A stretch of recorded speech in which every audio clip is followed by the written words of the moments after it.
How to add website shortcut icon to home screen on our Honor X6a. Welcome to HardReset.Info channel. Today I will show you how to do it.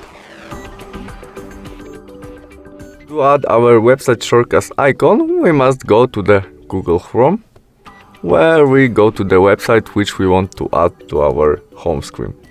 And to do that, in my case in HardReset.Info, we press 3 dots on the right corner and now navigate to the Add to the Home screen.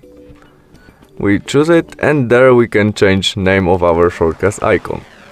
After that we confirm by Add, and now we have our shortcut icon on our home screen. And that's all. Thanks for watching. Bye!